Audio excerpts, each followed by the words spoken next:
Our astronauts doing work outside the space station, an agency-wide town hall with our new administrator, and old data provide new insight about Jupiter's moon Europa. A few of the stories to tell you about this week at NASA. On May 16th, outside the International Space Station, our astronauts Drew Feustel and Ricky Arnold made a spacewalk to help swap out a failed cooling system component with a spare. It is one of several on the station's truss structure that helps maintain proper temperature for critical systems aboard the station. Feustel and Arnold also worked on replacing a camera system on the Destiny laboratory and a communications receiver. Thank you. On May 17th, during an agency-wide town hall that originated from headquarters, our new administrator, Jim Bridenstine, discussed a variety of topics. Attracting talent is not a problem that NASA has. What we've got to make sure we're doing is making sure that we're attracting the diverse talent that ultimately is the best talent. The goal is we need the absolute best workforce for the absolute best agency in the U.S. government. I am committed to that. The administrator also took questions from employees in the audience and those participating remotely from centers and facilities across the country. Bridenstine, who officially took office on April 23rd, takes over an agency critical to the nation's economy, security, and technological preeminence.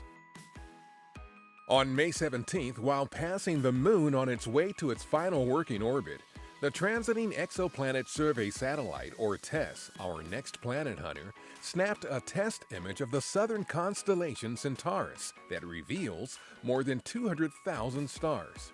TESS is expected to cover more than 400 times as much sky as shown in the image during its initial 2-year search for exoplanets. A science quality image, also referred to as a first light image, is expected to be released in June. Old data from our Galileo mission, re-examined with new modeling techniques, are providing new insight into the question of whether Jupiter's moon Europa has the ingredients to support life. We were aware of the possibility, but it was certainly not of something that we thought was highly probable. It was quite an aha moment. The data from Galileo's closest flyby of Europa in 1997 have revealed independent evidence that the subsurface liquid water reservoir on the moon may be venting plumes of water vapor above its icy shell. This is good news for our Europa Clipper mission, which may launch as early as June 2022 to explore the moon's potential habitability.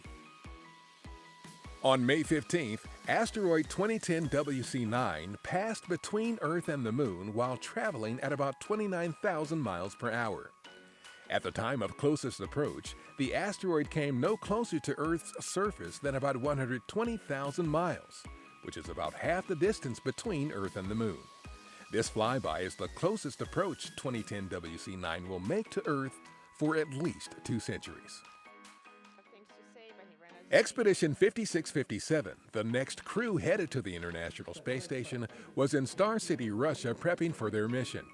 Our Serena Onion Chancellor, Sergei Prokopyev of Roscosmos, and Alexander Gerst of the European Space Agency are scheduled to launch June 6th from Kazakhstan for a 6.5-month mission on the station. That's what's up this week at NASA. For more on these and other stories, follow us on the web at nasa.gov/twan.